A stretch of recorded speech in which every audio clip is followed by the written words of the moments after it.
Assalamualaikum warahmatullahi wabarakatuh.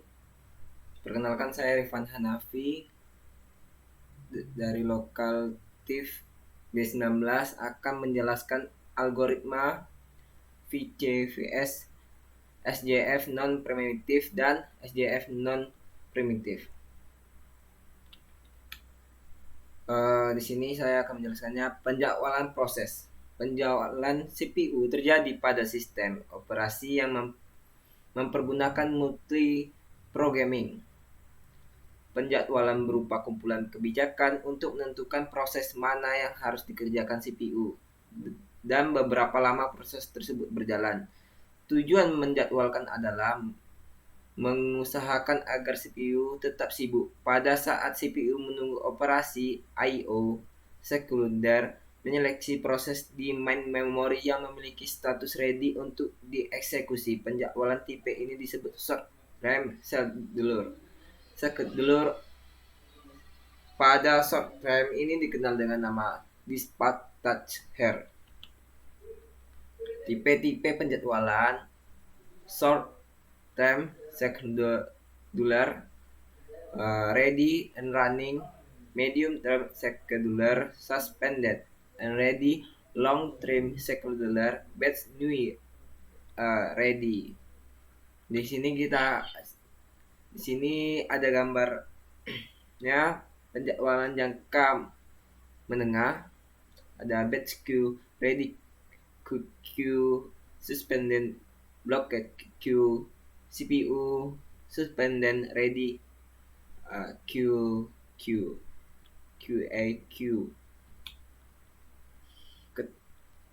Kriteria penjadwalan untuk mengukur kinerja scheduler digunakan beberapa kriteria, yaitu fairness, proses-proses yang diperlukan sama, yaitu setiap proses akan mendapatkan pembagian waktu secara adil. CPU utilization, CPU dikondisikan agar tetap sibuk yang dinyatakan dengan rasio waktu sibuk. Throughput ini hanya terjadi pada saat CPU sibuk, yaitu banyak job yang dikerjakan dalam satu satuan waktu. Runtime, banyak waktu yang diperlukan mengeksekusi proses sampai selesai, dari mulai menunggu untuk meminta tempat di main memory, menunggu di ready queue, waiting time, dieksekusi, dan selesai sasaran di scheduler adalah meminimalkan time, response time, waktu yang dibutuhkan oleh suatu proses dari minta dilayani sampai ditanggapi. Strategi penjadwalan non primitif. Begitu diberi jatah waktu pemrosesan, maka proses tidak dapat diambil alih oleh proses lain sampai proses itu selesai. Runtime complete. Penjadwalan primitif saat proses diberi jatah waktu pemrosesan, maka pemroses dapat diambil alih oleh proses lain sehingga proses disela sebelum selesai dan akan dilanjutkan setelah jatah waktu pemrosesan kembali padanya. Algoritma penjadwalan first come first served VCVS, proses yang pertama kali meminta jatah waktu untuk menggunakan CPU akan dilayani terlebih dahulu. Algoritma ini termasuk non primitif. Average waiting time (AWT) tinggi. AWT adalah total waktu menunggu dari semua proses dibagi jumlah proses. Misalnya ada 3 proses, P1, P2, dan P3 yang memiliki layanan CPU. Proses P1 burst time 24, P2 burst time 3, P3 burst time 3. Jika urutan kedatangan P1, P2, P3 gain card, P1 0, P2 24, 27, dan P3 30, waktu tunggu untuk tiap prosesnya P1 waiting time 0, P2 waiting time-nya 24, P3 27. AWT sama dengan 0 tambah 24 tambah 27 bagi tutup kurung bagi 3 sama dengan 17 menit second. Jika urutan kedatangan P2, P3, P1 gen card, P2, 3, P3, 6, P1, 30 waktu yang tunggu untuk tiap proses P2 0, P3 3, P1 6, AWT-nya sama dengan buka kurung 0 tambah 3 tambah 6 bagi 3, 3 menit second. Karena urutan kedatangan yang berbeda-beda, maka AWT bisa berbeda. Control effect. Short job freeze scalding (SJF), proses yang dimiliki CPU burst paling kecil dilayani terlebih dahulu. Misal ada 4 proses P1, P2, P3, dan P4. Proses P1 burst time minute second 6, P2 minute second 8, P3 minute second 7, P4 minute second 3. Gan car P4 0, P1 3, P1 P3 9, 16, P2 24. Waktu ditunggunya adalah P1 3 sekon, P2 16 sekon, P3 9, P4 0. AWT-nya 3 tambah 16 tambah 9 tambah 0 tutup kurung bagi 4 sama dengan 74, 7 sekon. Kelemahan SJF sulitnya mengetahui CPU burst time berikutnya. Cara mengatasi dengan memprediksi CPU burst time berikut menggunakan rata-rata eksponensial dari burst time sebelumnya. Tn tambah 1 sama dengan Tn tak kurung X Tn.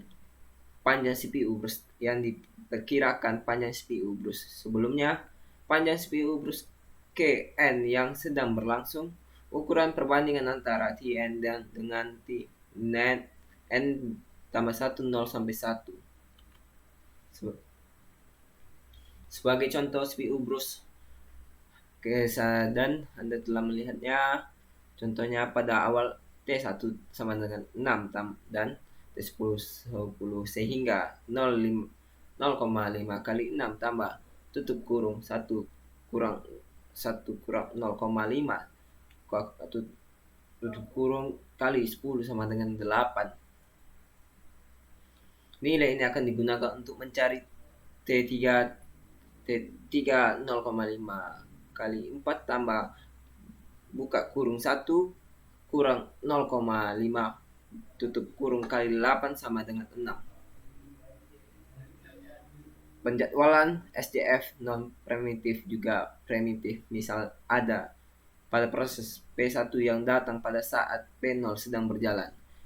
Pada primitif, jika CPU burst P1 lebih kecil dari sisa waktu yang dibutuhkan P0, maka P0 akan diberhentikan dahulu dan CPU dialokasikan untuk P1. Penjadwalan SJF secara primitif dikenal dengan shortest remaining time freeze scalding.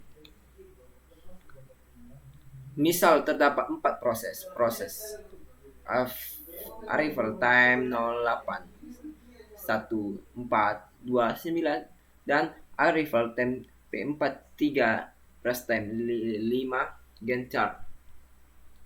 Waktu tunggu tiap proses AWT-nya sama dengan buka kurung 9 tambah 0 tambah 15 tambah 2 tutup kurung bagi 4 sama dengan 6,5 menit second. Priority scalding, CPU dialokasikan untuk proses yang memiliki prioritas tinggi. Jika beberapa proses memiliki prioritas yang sama, maka akan digunakan algoritma VCVS. Dapat bersifat primitif maupun non-primitif. Contoh, terdapat 5 proses dengan CPU burst. Proses P1 10 burst time minute second, prioritas 3, P2 1 burst time, prioritas 1, proses 3 burst time 2, prioritas 3, proses 4 burst time 1, prioritas 4, proses 5 burst time 5, prioritas 2. Gantt chart di sini P2 0 1, P5 P1 P3 16 18, P4 19, AWT-nya 6 tambah 10 tambah 16 tambah 18 tambah 1 tutup kurung bagi 5 sama dengan 8,2. Prioritas biasanya menyangkut waktu memori yang dibutuhkan banyak file yang boleh dibuka, rasio antara rata-rata I/O Bruce rata-rata CPU Bruce. Ron Robin Spaulding, konsep dasar algoritma ini adalah time sharing. Digunakan quantum time untuk membatasi waktu eksekusi. Bersifat primitif, proses yang Bruce time-nya melebihi quantum time akan mengantri di posisi ekor dari ready queue. Kelemahan round robin semakin kecil quantum time, maka switchingnya akan sering terjadi seperti gambar berikut. Multi-value queue Spaulding menggunakan beberapa algoritma penjadwalan yang berbeda. Beberapa proses dibagi menjadi beberapa grup yang masing-masing grup memiliki algoritma penjadwalan yang berbeda. Ready queue dibagi menjadi beberapa antrian. Setiap proses yang menetap pada suatu antrian tidak bisa pindah ke antrian yang lain dan bersifat primitif, berprioritas. Contohnya proses tertinggi sistem proses, iterative proses, interactive editing proses, batch proses, student proses. Multi-file feedback queue Spaulding mirip dengan multi-queue Spaulding, tetapi suatu proses di dalam sesuatu antrian dapat pindah ke antrian lain. Jika sesuatu proses menggunakan CPU dalam waktu yang cukup lama, maka proses tersebut dapat berpindah ke antrian dengan prioritas yang lebih rendah. Jika suatu proses terlalu lama menunggu pada prioritas yang lebih rendah, maka proses tersebut dapat berpindah ke queue dengan prioritas yang lebih tinggi. Guaranteed Spaulding penjadwalan ini berupa memberi tiap unsur daya proses yang sama. Jika terdapat n unsur, maka tiap unsur mendapatkan 1/n daya proses. Sistem merekam lama besar waktu proses yang telah digunakan oleh proses sejak proses tersebut login dan jumlah total waktu proses dari seluruh proses. Misalnya ada 5 user dan total waktu 20 menit sekon, sehingga diharapkan tiap user mendapatkan 4 menit sekon. Kemudian algoritma ini akan menjalankan proses dengan rasio yang paling rendah terlebih dan buka kurung D dan E dahulu. Terima kasih. Lebih dan kurang. Assalamualaikum warahmatullahi wabarakatuh.